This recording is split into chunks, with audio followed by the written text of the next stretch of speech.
tata tatra binandini. Kalau di sini belum puas, masih mencari di tempat-tempat lain. Nah, karena masih ada tanha inilah, kelahiran demi kelahiran itu terus terjadi. Tidak hanya leluhur saja, kita juga akan mengalami hal yang sama. Mengalami proses kelahiran demi kelahiran. Meskipun kita telah tutup usia, selama tanha itu masih ada, kita masih lahir kembali. Termasuk leluhur kita. Jadi jangan sampai kita berpikir, oh Bante, sanak keluarga saya, leluhur saya ini sudah lama meninggal. Jadi saya pikir saya tidak perlu membuat kebajikan lagi. Mengapa? Sudah selesai Bante. Belum. Kecuali leluhurnya sudah menjadi orang Arya. Jadi kalau di antara ibu bapak punya leluhur, leluhurnya sudah mencapai arahat, tidak perlu pelimpahan jasa lagi. Kenapa? Karena sudah tidak terkondisi lahir kembali. Tapi dari sekian perjalanan hidup, kalau kita cek and recheck, dicek kembali, dari sekian banyaknya manusia yang telah meninggal, umumnya masih bersama dengan tanha. Tanha itu sifatnya kesenangan. Kalau senang, akan terus dipegang. Jadinya keserakahan akan bertambah. Kalau yang disenangi itu tidak diperoleh, muncullah kebencian bertambah. Kalau kesenangannya tidak diperoleh, dia masih pengen senang, tidak tercapai, dia timbul kebencian, lambat laun orang tidak peduli dengan apapun. Moha menjadi berkembang. Selama loba dosa moha itu masih ada, maka kita dan leluhur kita juga masih lahir kembali. Jadi kita perlu belajar Dhamma ini selain kita membuat kebajikan, sebetulnya belajar Dhamma ya untuk diri kita sendiri. Supaya apa? Supaya kita dari jauh-jauh hari itu punya kepikiran. Kepikiran untuk mengakhiri penderitaan. Seringkali Bante sampaikan di kelas ODM. Suatu saat ibu bapak akan ada kerinduan. Kerinduan apa? Rindu ingin mengakhiri penderitaan. Suatu saat. Mungkin sekarang belum. Ya, masih kumpul dengan istri, masih kumpul dengan anak, masih kumpul dengan cucu, masih kumpul dengan suami, masih kumpul dengan keluarga. Tapi ketika nanti yang namanya kehidupan itu ada perubahan, namanya perubahan itu sifatnya ada dua, kalau bukan penambahan yaitu pengurangan. Kalau tambah keluarganya bahagia. Tapi kalau kehilangan keluarganya? Kalau kehilangan keluarganya? Oh tergantung. Tergantung apa Bante? Kalau sakitnya lama tidak sembuh-sembuh, akhirnya dia meninggal, bahagia tuh. Yang ditinggalkan bahagia, yang meninggal pun juga bahagia juga. Kenapa? Tidak lama-lama dalam penderitaan menurut versi keluarga yang ditinggalkan. Ya, ada keluarga yang bilang, "Oh, Bante, untung loh Bante. Untung katanya. Saya sudah merawat ini sudah puluhan tahun. Saya lihatnya itu kasihan sekali Bante. Akhirnya Bante, karma baik berbuah, selesai hidupnya." Ya.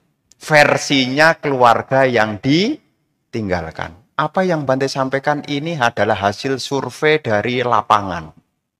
Ya, kadang-kadang kan ngomong begitu gitu. Ya mungkin tidak sama Bante juga, sama Anda juga. Kadang-kadang Anda sendiri juga ngomong begitu juga. Ya, kasihan loh lama-lama gitu.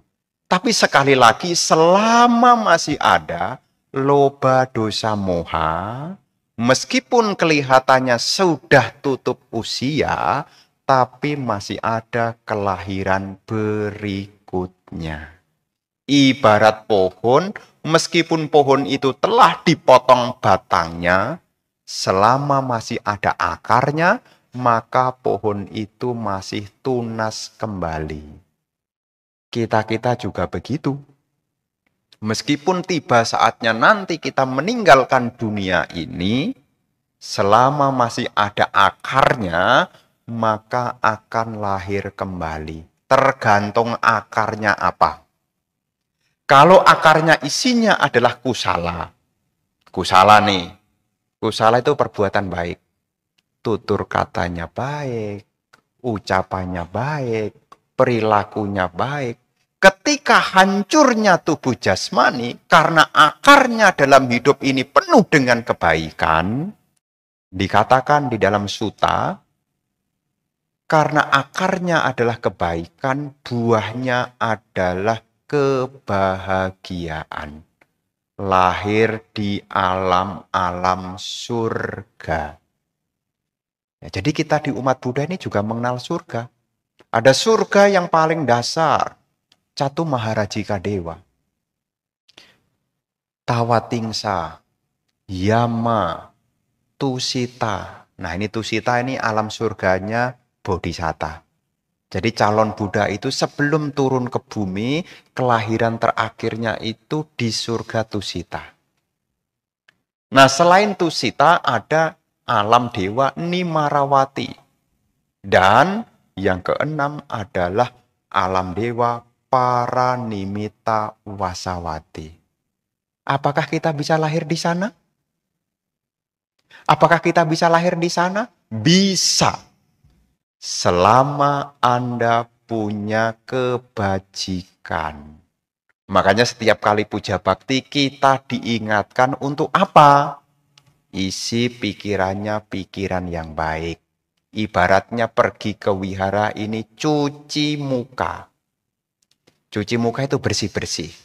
Bersih apa yang pertama? Diingatkan lagi untuk membersihkan pikirannya. Nggak tahu sih, tapi setelah dari wihara nanti kotor lagi ya nggak tahu. Tapi minimal dengan datang ke wihara diingatkan untuk apa? Membersihkan pikiran yang buruk. Punya pikiran yang baik. Datang ke wihara setelah mendengarkan dhamma, punya ucapan yang baik. Dan setelah mendengarkan dhamma, datang ke wihara, punya perbuatan yang baik. Kalau kebaikan ini dipertahankan, ketika hancurnya tubuh jasmani, kita lahir kembali di alam surga. Alam surga itu tidak seperti alam manusia. Alam surga itu tidak ada seperti kita yang susah payah seperti ini. Mau makan mesti ngumpulkan. Alam dewa tidak ada ceritanya begitu. Ya. Dari mana Bante hidupnya penuh kebaikan, penuh kebahagiaan? Ya karena sewaktu hidup sudah berupaya memenuhi kehidupannya dengan kebajikan. Nah, kalau dalam hidup kita isinya penuh dengan kebaikan, lahir kembali di alam surga. Tapi lagi-lagi ibu bapak, akar dari perbuatan ini kan 3. Loba, dosa, moha. Kalau dalam hidup kita ini isinya penuh dengan kebencian, ini dikoreksi nih. Siapa tahu ada yang hadir di malam hari ini susah move on. Siapa tahu, aduh Bante pokoknya saya tidak suka sama dia. Pokoknya sampai kapanpun Bante saya benci sama dia.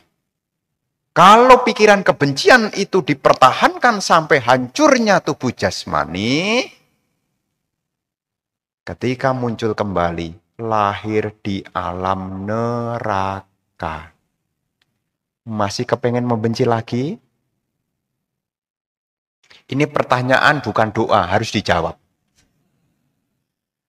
masih menyimpan kebencian lagi, coba renungkan baik-baik. Ya, renungkan baik-baik.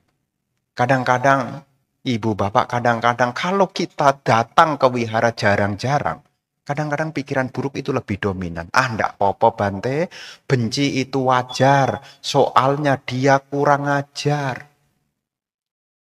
Betul begitu kan ya? Karena ketika Anda di rumah tidak datang ke wihara, tidak ada yang membasuh kotoran Anda. Makanya ketika Anda hadir ke wihara melakukan puja seperti ini, salah satunya kita saling mengingatkan. Siapa tahu di antara kita masih ada yang menyimpan kebencian. Ya, jangan sampai. Ya, jangan sampai. Kalau kebencian ini dipertahankan, hancurnya tubuh jasmani lahir di alam neraka. Kemudian, kalau dalam hidup jadi manusia ini pokoknya tidak mau peduli, tidak mau mendengar.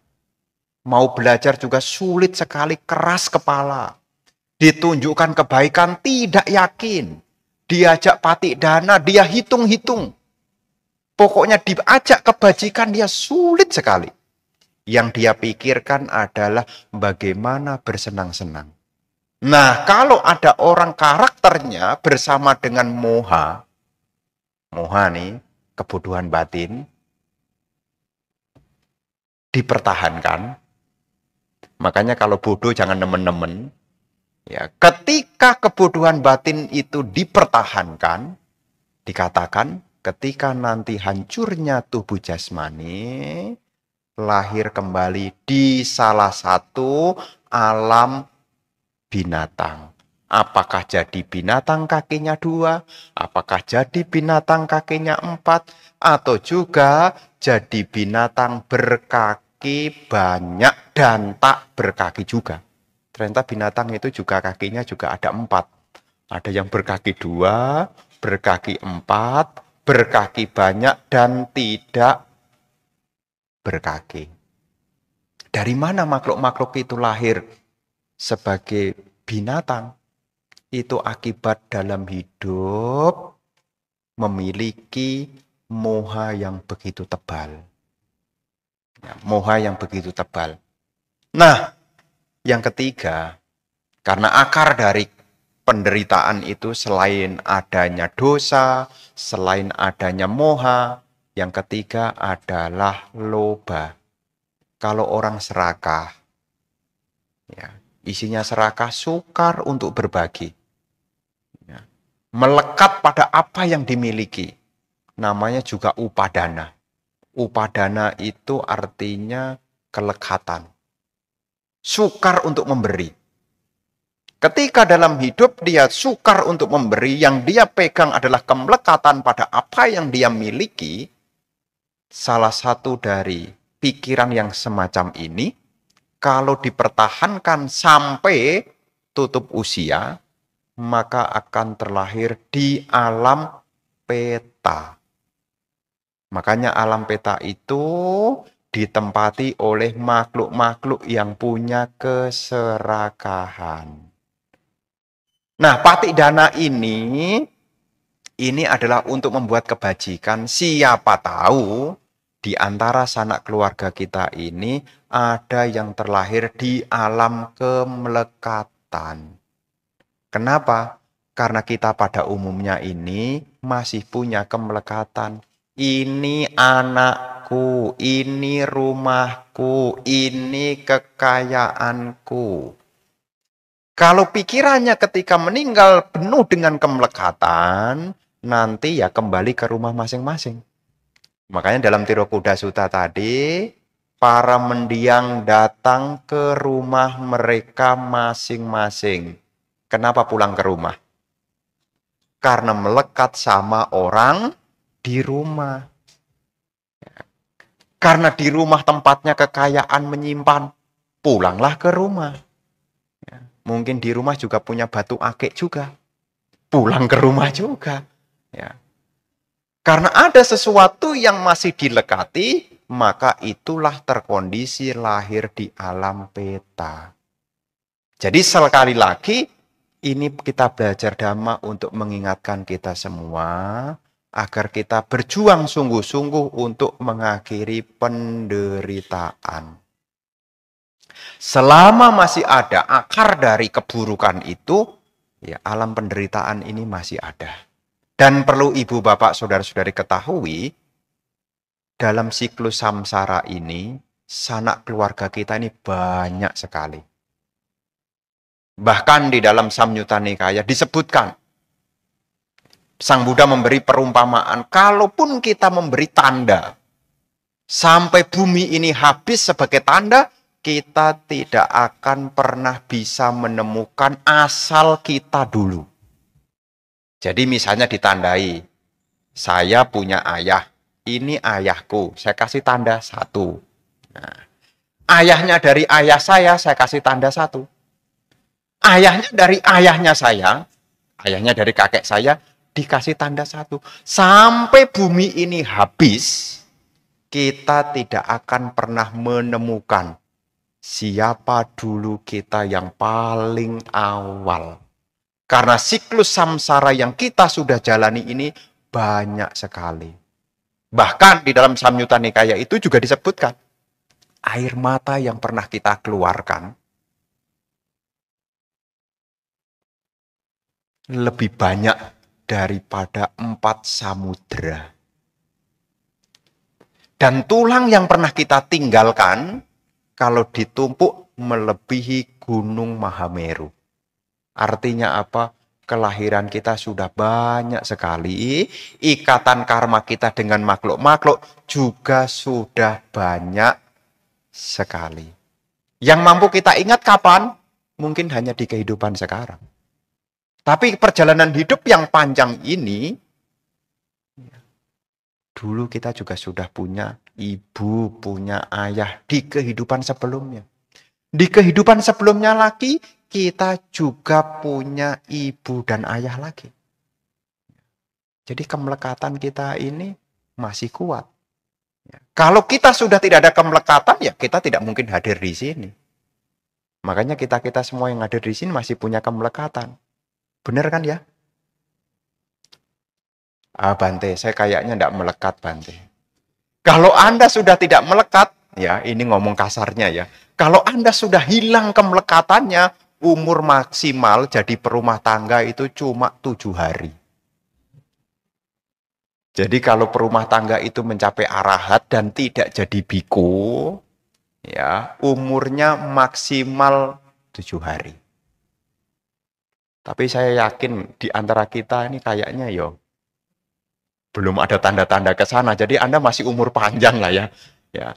Memang dikatakan di dalam Sutta, kalau ada perumah tangga yang mencapai arahat tidak jadi biku, umurnya cuma 7 hari. Ya. Siapa tahu nanti Anda punya tetangga yang rajin kemudian ngaku-ngaku arahat. Tapi kok tidak meninggal-meninggal ya Bante ini? Nah, berarti belum. Karena dikatakan kalau perumah tangga jadi arahat, umurnya cuma 7 hari. Jadi ibu bapak saudara-saudari sekalian, karena dalam samsara ini sudah banyak sekali kita punya ikatan karma dengan makhluk-makhluk. Apakah yang sekarang terlahir dimanapun, sudah banyak sekali. Selama masih ada loba dosa moha, akar kemelekatan itu selalu masih ada. Dan di antara dari sekian banyak makhluk-makhluk yang punya ikatan karma dengan kita, tentu di antara mereka itu juga ada yang terkondisi di alam-alam yang kurang menguntungkan. Bukan doakan, tetapi memang sesuai dengan benih yang ditabur, demikianlah buah yang akan dipetiknya. Karena dalam Dhamma itu tidak ada yang namanya hukuman. Makhluk-makhluk lahir di alam neraka, makhluk-makhluk lahir sebagai binatang, makhluk-makhluk lahir di alam peta, itu tidak hukuman loh. Tetapi itu tanaman. Kalau sekarang nanamnya kebencian, buahnya neraka. Kalau sekarang nanamnya itu keserakahan, buahnya jadi makhluk petak. Nah kalau sekarang kita jadi manusia Bante, guyonan Bante. Saya kadang-kadang jadi orang itu baik loh Bante. Kadang-kadang. Ya, kadang-kadang saya jadi orang itu baik loh Bante. Pikiran saya juga baik, ucapan saya juga baik, perilaku saya juga baik Bante. Tapi kadang-kadang juga Bante. Pikiran saya juga ngaco. Ucapan saya juga kadang-kadang ngaco juga. Perilaku juga ngaco juga. Kalau mix dua-duanya bagaimana Bante? Ya hari ini baik, ya setengah hari baik, malamnya karena patik dana jadi baik. Besok pagi kumat lagi. Ingat ODM, baik lagi. Senin, Selasa, Rabu, baik. Jumat, Sabtu, baik. Minggu, baik. Bulan depan, kumat lagi. Ya. Kira-kira kalau hidupnya mix bagaimana, Bante? Inilah yang menyebabkan makhluk-makhluk lahir sebagai manusia. Akibat dari perbuatan baik dan buruk.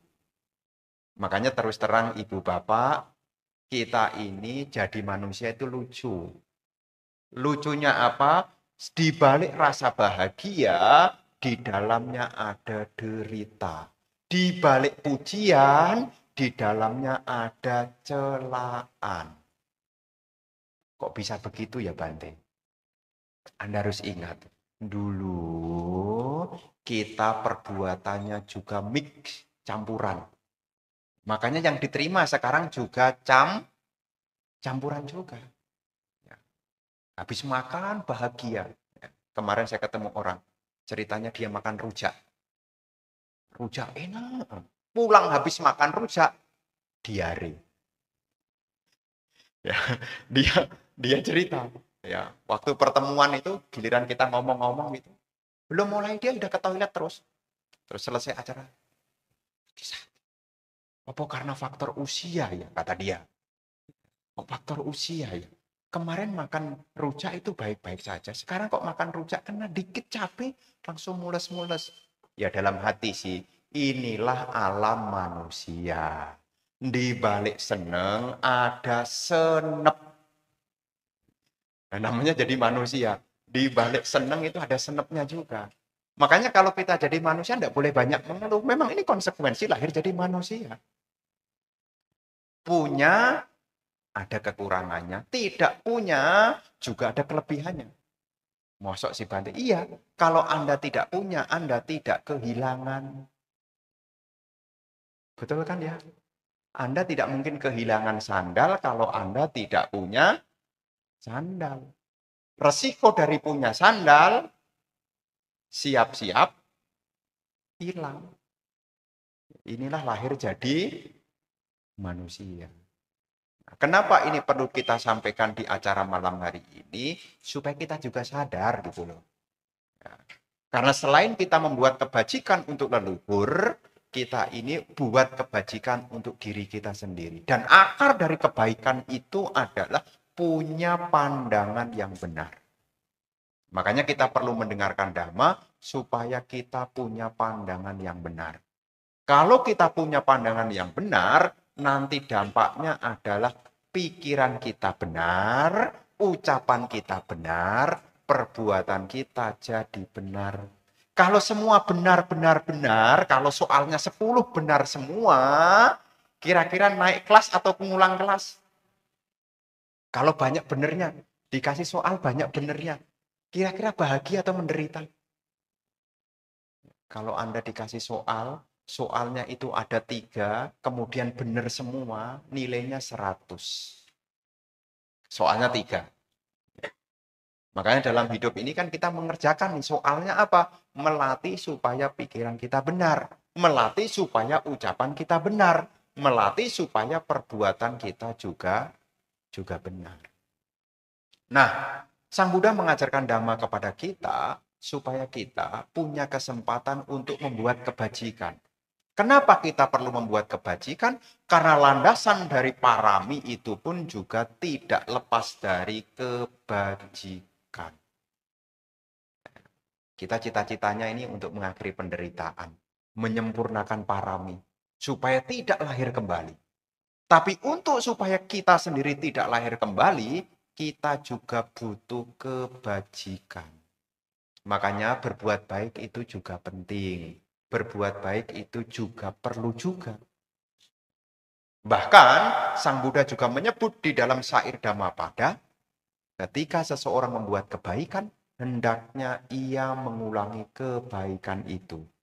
Sungguh membahagiakan akibat menanam kebaikan. Ya, di dalam syair Dhammapada, punangce puriso kayira. Kayira punang, ya. Ketika dia membuat kebajikan, hendaknya ia mengulangi kebajikan itu. Jadi ibu bapak sekalian, kadang-kadang di antara kita karena belum punya keyakinan, kadang-kadang untuk berbuat baik itu males. Males. Apa yang merintangi kita untuk berbuat baik? Apa yang merintangi kita untuk berbuat baik? Tahu belum? Yang merintangi kita berbuat baik. Yang merintangi kita berbuat baik adalah sahabat karib. Siapa itu Bante sahabat karib? Bukan meme, bukan cici. Sahabat karib itu adalah nafsu kesenangan indriawi. Jadi untuk ke wihara begini, kalau ada kesenangan indriawi, Anda juga pikir-pikir lagi. Ini hari Kamis, kalau ada undangan happy birthday dari teman Anda, kira-kira datang patik dana atau hadir di happy birthday? Patik dana, cit gue ini di wihara Buddha Sasana, ya hari ini. Tapi kadang-kadang ibu bapak, ketika ada sesuatu yang menyenangkan, kita terhambat jadinya untuk melakukan kebajikan. Makanya satu keberuntungan ibu bapak sekalian, sekarang kita dalam hidup bertemu dengan Dhamma. Mengingatkan kita untuk kita tidak lengah. Karena perjalanan hidup yang kita jalani ini, semua itu tidak kekal. Ini keberuntungan. Ya. Kadang-kadang kita di antara kita kadang-kadang merasa beruntung kalau bisa menikmati indriawi. Ini umumnya begitu. Ya Bante, saya ini kurang apa ya Bante? Ya, saya hidupnya rasanya kurang. Kenapa? Soalnya saya tidak bisa seperti teman-teman. Nah, seringkali orang merasa dirinya tidak beruntung kalau dirinya tidak bisa menikmati indria. Tapi sesungguhnya dalam Dhamma, keberuntungan itu kalau kita punya kesempatan untuk melakukan kebajikan. Makanya Anda sisihkan waktu Anda hadir ini datang, ya untuk diri Anda sendiri kok. Tidak ada kaitannya dengan Bante. Bante hanya menemani Anda. Ya. Karena biasanya kalau tidak ada Bante, Anda kurang bersemangat. Itu aja bedanya. Ya. Kapan hari ada cerita nih, cerita. Ya, cerita sedikit. Ya, kapan hari ada komunitas Buddhis, ada salah satu wihara yang umatnya juga banyak juga. Kemudian dia mengajukan diri kepada saya. Bante, bisa minta tolong enggak? Setiap bulan Bante hadir ke sini untuk membimbing kami ODM. Terus saya bilang begini, waduh, saya sudah janji sama wihara-wihara. Terus gimana ya baiknya Bante? Apa kita tetap meditasi tanpa Bante? Ya enggak apa-apa saya bilang. Tapi harus ada satu kesepakatan saya bilang. Kesepakatannya apa? Datang bareng-bareng, pulangnya bareng-bareng. Umumnya, kalau latihan meditasi tidak ada Bante, datang bareng-bareng, pulang, ya di tengah meditasi kaki kesemutan, hilang satu. Nanti geser sedikit, hilang satu. Bulan depan, ya, mulai itu. Awalnya bersepuluh, lama-lama tinggal berdua. Ya, satu pemimpin puja, dua petugas matikan lampu. Cuma dua-dua. Cuma dua doang. Ya. Kenapa bisa demikian? Ya, karena tidak ada temannya. Tapi di sini ini satu keberkahan. Ada bantenya yang menemani, Anda tinggal ngatur waktu Anda. Ada sarananya. Inilah satu keberkahan ketika Anda dekat di wihara Theravada Buddha Sasana. Pati Rupa Desa Waso. Dikatakan tempat ini adalah tempat yang sesuai karena di tempat ini ada upasaka, ada upasika, serta ada biku sangga. Mau belajar dhamma tidak jauh-jauh, mau latihan meditasi ada sarananya. Nah, ini satu keberuntungan. Makanya kehadiran para biku sesungguhnya adalah kalyanamita, saling membantu. Saling membantu. Bapak dan Ibu saudara-saudari sekalian, mengingat dalam kehidupan yang panjang ini, kita sudah punya sanak leluhur itu banyak sekali. Maka dari itu Guru Agung Buddha juga menyampaikan, ketika kita telah membuat kebajikan, jangan lupa untuk berbagi jasa kebaikan. Tadi sudah membaca ya di dalam Tirokuda Sutta. Ya, seperti halnya air yang ada di sungai, meluap airnya akan mengalir menuju lautan. Demikianlah kebajikan yang dilakukan di alam manusia ini akan menuju kepada para mendiang. Jadi Sang Buddha menyampaikan kebajikan dari alam manusia. Apa itu kebajikan dari alam manusia? Salah satunya adalah dari pikiran yang baik, ucapan yang baik, dan perbuatan yang baik. Perbuatan baik itu salah satunya adalah dana maya punya, sila maya punya, dan bawana maya punya. Apa itu dana maya punya? Kebajikan yang dibuat dari praktek berdana. Hari ini Anda dengan keyakinan berdana kepada wihara, kepada sangga. Ya, ini sebagai apa? Ini disebut sebagai dana maya punya. Selain Anda melakukan dana maya punya, di sini Anda juga berusaha lagi membuat kebajikan yang kedua yang disebut dengan sila maya punya. Diingatkan untuk apa? Jaga perilaku dan ucapan. Karena dalam Pancasila itu, kalau diringkas itu isinya dua. Ucapan yang baik dan perbuatan yang baik. Selain dari perbuatan dan ucapan, juga berlatih di dalam pikiran yang baik. Seringkali juga ada yang bertanya, kenapa mesti kebaikan-kebaikan? Karena kebaikan itu adalah akar dari kebahagiaan. Seperti tadi disampaikan di awal, makhluk-makhluk yang lahir di alam surga itu adalah buah dari kebaikan. Ya, buah dari kebaikan. Banyak sekali kalau ibu bapak membaca sutta itu banyak sekali pahala-pahala yang diperoleh ketika seseorang membuat kebajikan. Melalui pikiran, melalui ucapan, melalui tubuh jasmani. Di sana telah disampaikan banyak contoh-contohnya. Contoh-contohnya banyak. Kalau Anda ingin lahir kembali jadi orang yang rupawan, jangan iri. Ini pikirannya dilatih. Kalau Anda ingin jadi orang supaya nanti tidak kekurangan, Anda sisihkan apa yang Anda miliki.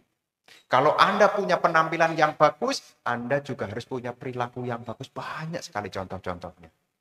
Nah, kalau saya pengen lahir kembali jadi orang pintar, bagaimana Bante? Mesti mau belajar. Ya, mesti mau belajar. Kalau enggak mau belajar, bisa pintar enggak? Kalau didoakan Bante, bisa enggak? Enggak ada akarnya. Ya, Anda bisa pintar karena Anda mau belajar dhamma. Makanya ketika ibu, bapak melakukan puja bakti, itu yang paling penting juga mendengarkan dhamma juga. Supaya apa? Kita muncul kebijaksanaan. Dan itu semua adalah kebajikan. Dalam salah satu pengilustrasian, ada salah satu ilustrasi. Sebelum kita menyalakan lilin-lilin, dikatakan begitu. Sebelum kita menyalakan lilin-lilin itu, kita harus punya api.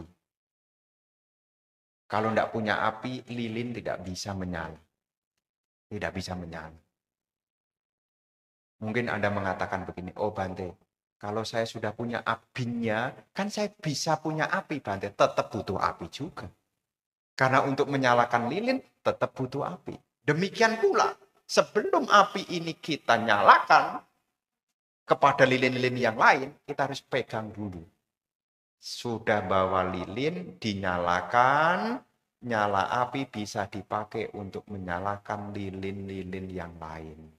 Ini penggambaran sebelum kita berbagi jasa kebajikan untuk sanak keluarga kita yang telah meninggal, kita harus punya cahayanya dulu. Seperti perumpamaan, sebelum menyalakan lilin-lilin itu, kita mesti punya api. Sebelum kita berbagi kebajikan, kita harus buat kebajikan. Makanya momen Patidana yang diselenggarakan oleh wihara, ya ini juga kebajikan. Kadang-kadang juga ada yang membandingkan. Loh Bante, kok sembayangnya di wihara kok enggak ada rebutan ya Bante? Karena seringkali cit gue juga kaitannya dengan sembayang rebutan. Kok di wihara enggak ada rebutan ya Bante? Orang di wihara kayaknya sudah pada cukup dah. Jadi enggak pakai rebut-rebutan. Ada ceritanya, kenapa ada rebutan? Karena dulu ceritanya adalah mau berbuat baik, dia mengumpulkan makanan. Di tempat-tempat yang dulu belum ada wihara, belum ada biku, ya dulu diletakkan di lapangan. Ya dulu kan belum ada wihara, belum ada biku, belum ada kebiasaan dana makan, belum ada kebiasaan dana jubah. Jadi ceritanya makan sembako dibungkus di plastik, ditaruh di pelataran. Setelah jamnya didoakan, siapa yang boleh mengambil semestinya? Mestinya yang boleh mengambil siapa? Konon ceritanya yang boleh mengambil hanya orang-orang yang kekurangan. Karena yang kekurangan banyak, makanannya itu terbatas di lapangan, pintu gerbang dibuka langsung habis. Kadang-kadang sampai seru, bakponya enggak jadi dibawa makan. Karena sudah saking diremet banyak orang. Hilang tuh. Hilang tuh.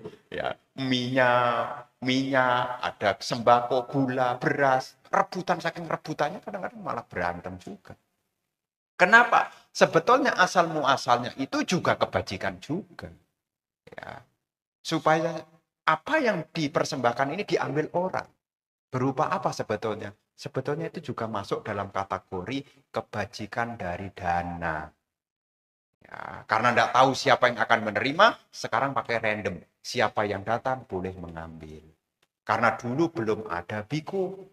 Ya, dulu belum ada biku, bikunya tidak banyak. Wong sekarang aja ada biku, bikunya juga tidak banyak juga. Ya. Kapan hari tadi pagi, ya saya ketemu umat di sekolah. Sebetulnya dia kasih pujian. Pujiannya apa? Bikunya 2, makanannya 2 meja.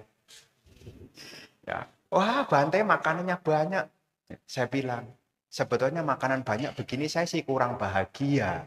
Saya bilang begitu. Terus yang membahagiakan Bante apa? Kalau bikunya juga banyak, saya bilang gitu. Ya. Ya, jadi kalau bikunya banyak saya juga bahagia, bukan hanya sekedar makanannya banyak. Kenapa? Karena laki-laki kalau bikunya sedikit, tugasnya banyak, saya juga menderita. Kalau bikunya banyak, saya bisa delivery, bisa mengatakan, oh di sana ada itu, oh di sana ada itu. Gitu. Makanya kalau bisa nih, siapa tahu di antara ibu, bapak punya anak, anaknya laki-laki, dan kayaknya juga anaknya bagus, ya bolehlah. Bukan di Vansen. Kalau di Vansen itu ikhlas rela. Ini orang baik ditanam. Ya, siapa tahu Anda termasuk nih bapak-bapak nih, siapa tahu mungkin di rumah sudah tidak ada kewajiban, pekerjaan semua sudah terselesaikan, anak-anak juga sudah mapan, istri juga sudah bisa mandiri, siapa tahu keluarganya mengikhlaskan, boleh Pak. Ya boleh, karena saya perhatikan makin tahun permintaan biku makin banyak. Termasuk di Tangerang. Kalau di Tangerang ada wihara-wihara begitu, ini bukan curhat ini ngomong terus terang. Ya. Bante gimana ya Bante supaya ada biku wasa di sini? Gampang saya bilang. Dia jawab, bikin surat kemana Bante? Bukan bikin surat. Terus gimana caranya? Harus ada pemuda dari sini jadi biku. Makanya kalau wihara Kelapa Gading mau ada biku yang banyak, ya syarat yang paling gampang tidak perlu bikin surat. Yang perlu diusahakan apa? Orang dari Kelapa Gading daftar jadi Ibu juga. Karena permintaannya banyak, menemani kita kalian wanita juga banyak. Jadi biku ini juga punya kesempatan untuk banyak melakukan kebajikan juga. Juga dalam tradisi di Thailand nih, tradisi di Thailand, kalau salah satu dari keluarga mereka tutup usia, apakah ibu atau ayah gitu ya, itu juga ada anaknya dia jadi biku. Ya ada yang 3 bulan, ada yang 2 bulan. Nah, mereka juga punya keyakinan, memang itulah kebajikan. Ya, meskipun tidak berdana, tapi 3 hal telah dilatih. Pikiran yang baik, ucapan yang baik, dan perbuatan yang baik.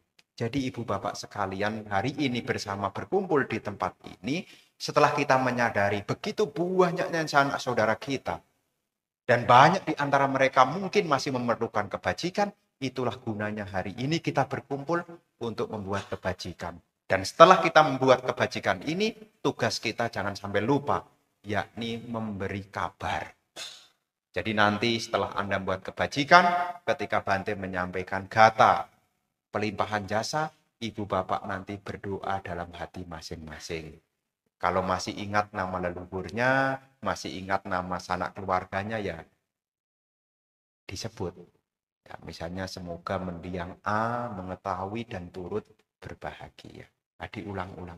Bukan kemelekatan. Ini adalah memberi kabar kebaikan. Ya, memberi kabar kebaikan. Dan harapannya kalau mereka masih memerlukan jasa kebajikan, semoga mereka juga turut berbahagia. Karena kebaikan itu juga salah satunya dari mudita cita. Ya, dari pato modana, dari turut berbahagia.